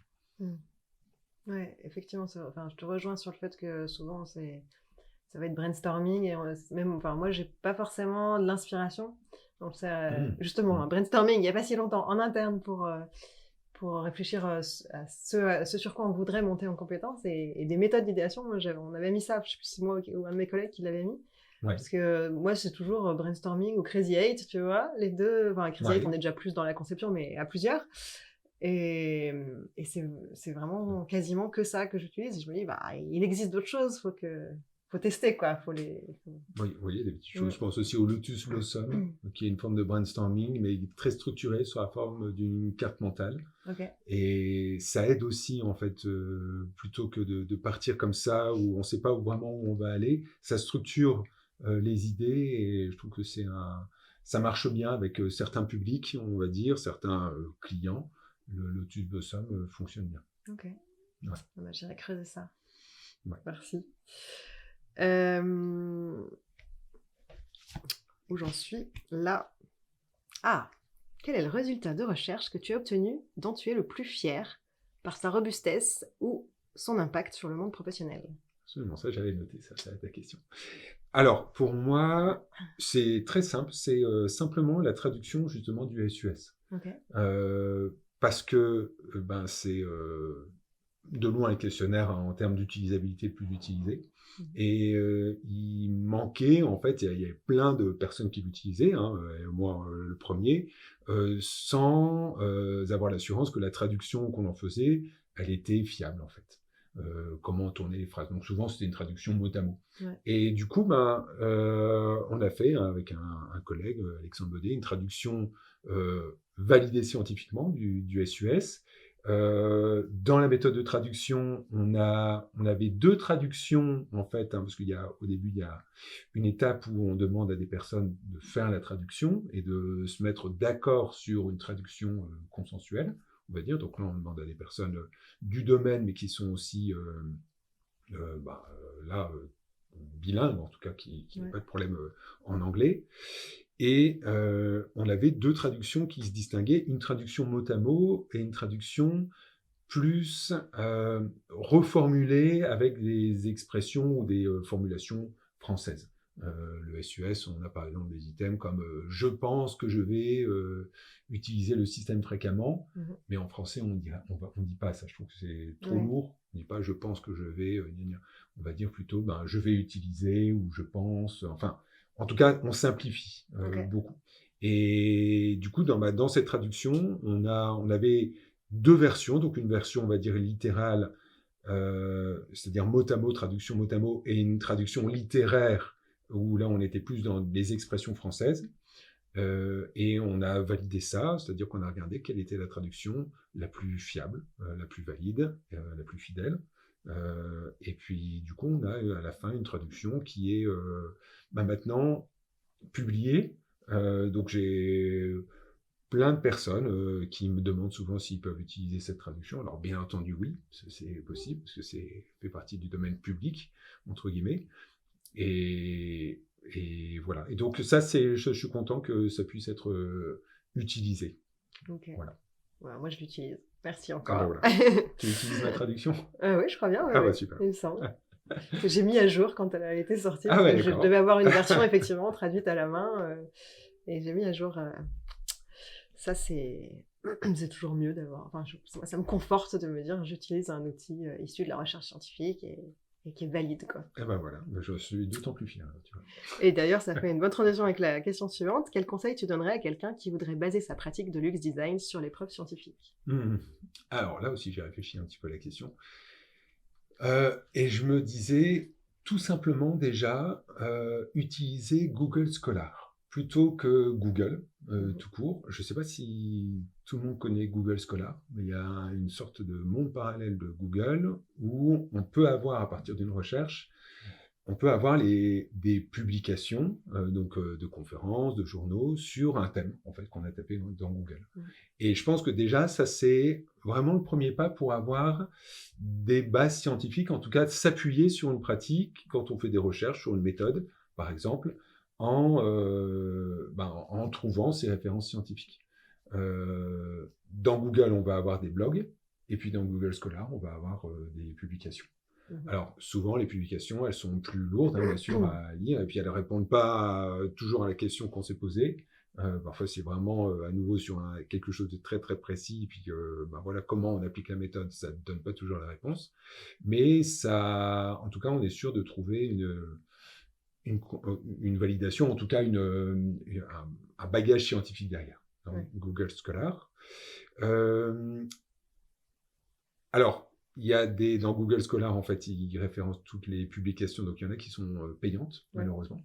Ça, c'est un souci. Donc, je pensais déjà, il y a des revues, et c'est intéressant de faire une veille sur ces revues-là, qui sont gratuites, qui sont open source, open access. Donc, je pense à la revue qui est User Experience Studies, je pense, c'est la revue ou le journal du UXPA, donc de l'Association internationale de l'expérience utilisateur. Donc là, je pense qu'il y a un numéro tous les 3 mois avec 5-6 articles, donc là en libre accès, qui sont souvent dans une approche plutôt pratico-pratique, mais en même temps basée scientifiquement. Je pense que c'est aussi intéressant de faire des veilles sur d'autres revues. Donc, on peut taper simplement revue scientifique, expérience utilisateur ou interaction humain-machine. Et il y a plein de revues. Il y en a au moins, comme ça, de base, il y en a au moins 15 ou 20. Et faire une veille là-dessus par un flux RSS, moi je fais ça, et de regarder régulièrement ce qui sort, ça permet justement de voir ce qui évolue, les tendances. Tiens, cette méthode-là, par exemple, on en parle dans cet article, ça va me permettre de comprendre certains aspects de cette méthode. Et sachant que du coup, il y a des articles qui sont, ça c'est les auteurs qui les payent, qui sont en open access, donc certains articles sont en libre accès pour ces revues payantes. D'accord. Voilà. Et puis, après, être, on va dire, en contact un peu avec la communauté. C'est vrai qu'on parlait de l'association FLUPA. Elle met en lien, en tout cas le plus possible, des personnes du monde académique avec les professionnels. Et puis du coup, les deux mondes s'enrichissent. Ok. Donc voilà, c'est quelques moyens justement pour s'assurer qu'on a une pratique la plus rigoureuse possible en tout cas. Super. Est-ce que ça t'arrive d'utiliser la démarche de conception centrée utilisateur dans ta vie perso? Ah oui. Alors, en fait, un peu tout le temps, quelque part, dans le sens où, naturellement, analyser les besoins. Je sais pas, parfois ça peut être, je sais pas, on a envie de faire une sortie en famille ou un truc comme ça, et puis tout le monde a des idées un peu différentes. Et simplement revenir, alors sans faire un gros protocole, hein, mais simplement revenir, de quoi, en fait, c'est quoi que vous auriez envie, comme ça, au lieu d'imaginer tout de suite des solutions, tiens, on va aller au musée, etc., ou au cinéma, voilà, c'est quoi l'envie quand on a un désaccord. Et c'est, j'ai envie de me divertir, et puis revenir un peu à l'essentiel et on va dire, oui, aux besoins ou à la problématique, entre guillemets. Ça, c'est assez courant. L'approche itérative, ça aussi, c'est ravi tous les jours. C'est au lieu de m'engager, je sais pas, dans des travaux chez moi, de bricolage, j'itère, je prototype, j'essaye, alors sans faire un gros truc non plus, mais je suis en train de changer les portes chez moi, avant de monter ma porte, etc., et puis de tout casser, j'ai une espèce de prototype en bois où je viens m'assurer que c'est les bonnes dimensions, etc. Donc là aussi, hein, c'est tout simple, hein, je suis pas le seul à le faire, mais c'est voilà, c'est ces approches-là. Et puis aussi, parfois aussi, hein, ça peut être changer les comportements.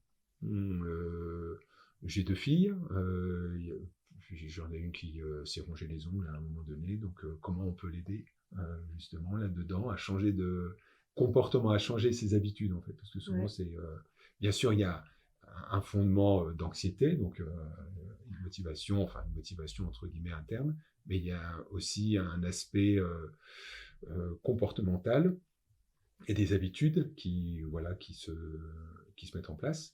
Et comment l'UX, donc je pense aux aspects plus liés à la persuasion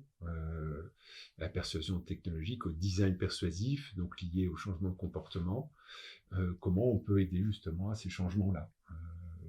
Voilà, par des petits pas, ça peut être des récompenses, ça peut être des informations. Enfin, qu'est-ce qu'on va mettre en place justement comme mécanisme pour essayer de changer cet aspect-là. Voilà. Donc, il y a quelques exemples que j'ai en tête où j'applique, on va dire, cette démarche. Bon, il y en a sûrement d'autres, mais je m'en rends pas compte, là, sûrement. C'est intéressant que tu parles de parentalité, ça fait aussi, j'ai pas encore fait d'épisode là-dessus, peut-être j'en ferai un, mais ça fait plusieurs fois aussi que je me fais la réflexion qu'il y a un lien fort entre l'approche, enfin tout ce qu'on fait en termes d'entretien, quand on fait des entretiens en termes d'écoute active et des choses qu'on peut faire avec nos enfants quand il y a un problème, qu'on est dans le conflit et que finalement on a besoin d'en sortir. Ça peut aider. Enfin, j'avais lu il y a longtemps un livre qui parlait de ça, d'écoute active, mais dans le domaine de l'éducation. Je m'étais dit, mais en fait, c'est la même chose que ce que je fais dans mon boulot quand je fais un entretien utilisateur. Pour comprendre ces problématiques, il faut que j'arrive à transférer ça dans le monde familial, quoi, dans l'univers familial. Ouais. C'est intéressant. Ok. Ensuite, on arrive sur les 2 questions signature du podcast. Donc, qui aimerais-tu écouter au micro de ce podcast? Là aussi, j'ai beaucoup de noms en tête, Ouais. des personnes que j'adore écouter, mais je me suis dit,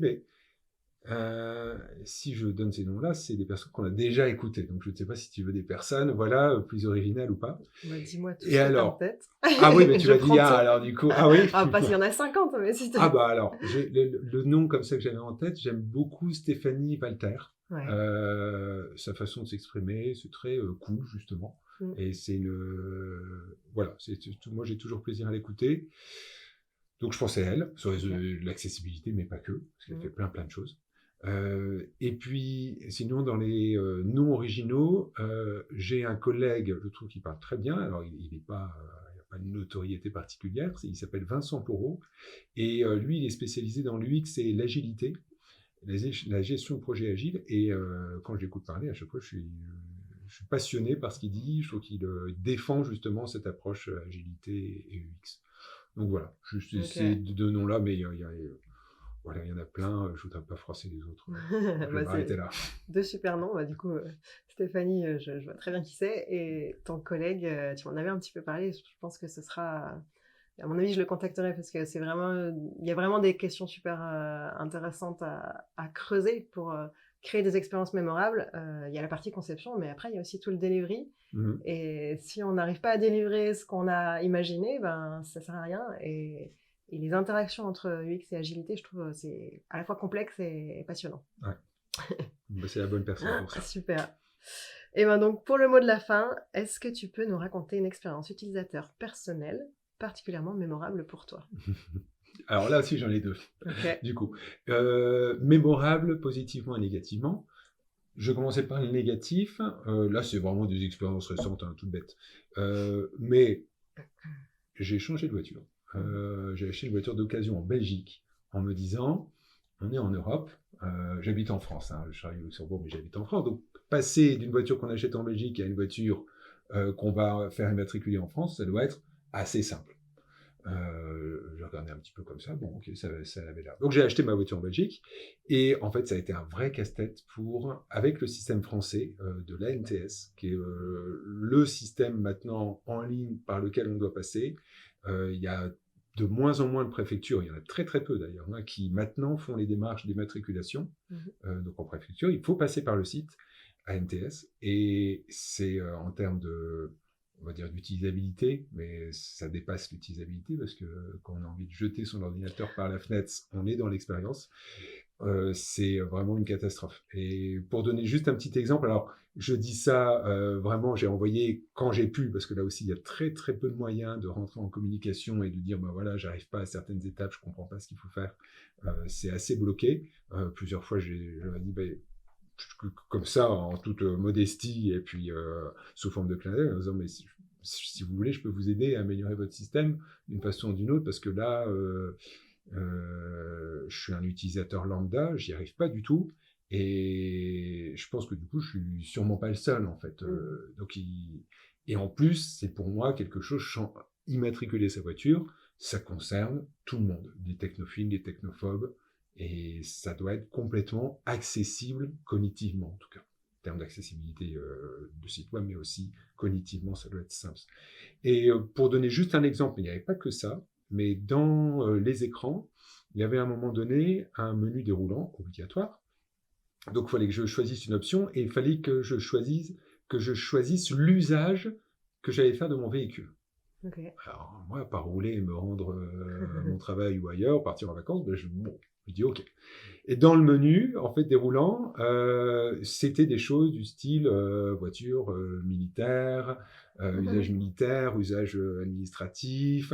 Il y avait plusieurs options pays de GEX, donc j'imagine que c'est pour ceux qui travaillent en Suisse ou je ne sais quoi. Enfin, vraiment, rien ne me parlait. Et il y OK. avait une option en transit, et du coup, je me suis dit, bah, ça doit être quelque chose comme ça. Euh, et en fait, à chaque fois, ma demande d'immatriculation était refusée, mais sans qu'on m'explique pourquoi. Ah, l'enfer. Et à chaque fois, c'était, ben, puisqu'en plus, ils doivent être débordés, c'était 3-4 semaines minimum de délai. D'accord. Et généralement, on a un mois entre le moment où on achète son véhicule et faire sa nouvelle immatriculation. Et en fait, dans ce menu-là, j'ai fini par imaginer, et c'est passé, que l'option qu'il fallait que je choisisse, c'était, bah, tout en haut, il y avait choisissez votre option, et il y avait tout le reste en dessous. Et en fait, j'ai laissé choisissez votre option en me Non. disant c'est peut-être le truc par défaut, ou c'est rien, il n'y a pas aucune D'accord. Ouais. correspondance avec ce qu'il y a en dessous. Et ben oui, c'était ça, là c'est Oh là passé. là, d'accord. Et là, je me suis dit, il y a un gros gros problème. Ouais. Là, ça va pas du tout. Oui, puis à tous les niveaux, parce que la gestion d'erreurs où tu as aucune information sur ce qui a bloqué, Ah oui, absolument. la cata, OK. Voilà, oui, oui, oui. Donc là, il y a beaucoup de travail à faire, et je sais qu'il y en a qui travaillent dessus, hein, sur pas ce site-là en particulier, mais sur les sites gouvernementaux, je sais qu'il y a Mmh. énormément de travail et que c'est très complexe, et j'imagine aussi que ça a été conçu d'abord sur le processus, parce que c'est sûrement complexe pour harmoniser toutes les règles européennes et tout, donc tout le workflow, on va dire, hein, il doit être assez compliqué. Je pense que ça s'est concentré là-dessus, concentré aussi sur la technique, parce qu'il y a plein de pièces à joindre, hein. Il y en avait une quinzaine, Ok. vraiment. Voilà. Mais tout ça aussi sans aide. Ce qui était assez rigolo, c'est que, par exemple, à côté de sélectionner votre usage, il y avait une petite bulle d'aide. Ouais. Alors, quand on clique dessus, c'est sélectionner votre usage, en fait. Voilà. Ok. Donc voilà, pire expérience. Et meilleure expérience, là aussi, comme ça, ce qui me vient spontanément, c'est, j'en ai parlé, c'est la bibliothèque, en fait, de Paris-Saclay, le Lumen, elle s'appelle. Parce que c'est, sur le coup, on se dit, c'est un peu bizarre, cette façon de monter. En plus, c'est assez haut, et puis il n'y a pas d'ascenseur. En tout cas, c'est conçu, il y a un ascenseur, bien sûr, pour les personnes à mobilité réduite, mais l'ascenseur, il est caché, c'est pas fait du tout pour être pris. Et du coup, c'est un peu étrange. Et en même temps, je m'en souviens, c'était au mois de février, donc là, ça fait 2 mois, je m'en souviens comme si c'était hier. Cet espace, cette expérience de bibliothèque, elle est assez incroyable. Et on s'y sent bien, c'est très lumineux, et il y a un effet waouh. En fait, on a envie d'étudier là-dedans. Je me suis dit, mais c'est le propre de la bibliothèque. Si on arrive à créer ça, cette envie, c'est la base, et tout compte fait, on aura répondu aux besoins essentiels. Ok. Voilà. Donc, ce qui est mémorable pour toi, dans le premier cas, c'est la frustration, finalement. Oui. Voire peut-être un sentiment de pas y arriver, quoi, que c'est incompréhensible, que... Et avec un gros sentiment de dévalorisation, parce que, Oui, en tout cas, je me dis, mais je suis complètement débile, en fait. Je n'y arrive pas. C'est ça, ouais. Donc, il y a vraiment cette remise en cause individuelle. Oui. Et dans l'autre cas, c'est le bien-être, quoi. C'était quoi? C'était l'aspect serein? C'était l'aspect Oui. original de l'architecture ou... Oui, l'aspect, effectivement, presque plénitude, et puis serein, comme tu dis. L'originalité, en fait, de l'architecture, elle est effective au début. On la ressent, on se dit, je suis dans un sacré bâtiment, mais c'est surtout ce qui se passe après, en fait. Okay. C'est surtout une fois qu'on s'est quelque part un peu approprié les lieux, qu'on a dépassé cet effet waouh, c'est ce qu'il en reste comme impression. Et ce qu'il en reste comme impression, c'est ça, c'est cette envie de travailler, ce sentiment d'avoir envie de s'engager dans ce qu'on fait, dans ses études éventuellement, et ce sentiment de sérénité. Il y a ça, il y a de ça, de la sérénité, ouais. Okay. Puis il y a des gros fauteuils, il y a des espaces de collaboration justement qui sont comme ça sur des demi-niveaux qui sont vraiment agréables en fait. Ok. Et on sent uni avec les autres. On sent une certaine communauté en fait comme ça. C'est intéressant ce point-là. Voilà. Comme facteur d'expérience utilisateur mémorable, de se sentir uni. J'aime bien comme message. Eh ben, on va se quitter là-dessus. Merci, parfait. C'était super instructif, très, très intéressant comme échange. Je te remercie à nouveau d'avoir fait le trajet jusqu'ici pour le faire en présentiel. Merci pour l'invitation, c'était un plaisir. Si vous avez écouté jusque-là, c'est sans doute que vous avez apprécié cet échange. Si c'est le cas, n'hésitez pas à nous faire des retours par commentaire. On sera ravis, Guillaume et moi, d'avoir vos feedbacks sur l'épisode. Merci d'avoir écouté le podcast Cogito Ergo Sum. Vous pouvez le retrouver sur toutes les plateformes d'écoute. Pour ne pas louper les prochains épisodes, n'hésitez pas à me suivre sur X ou LinkedIn. Retrouvez-moi également avec du contenu exclusif sur TikTok. Si vous voulez réagir ou me suggérer des personnes à interviewer, vous pouvez le faire sur mon mail margot.cogito@gmail.com ou me contacter via les réseaux sociaux. Vous trouverez en description de l'épisode des liens pour en savoir plus sur mon invité et son activité. Rendez-vous le mois prochain pour un nouvel épisode.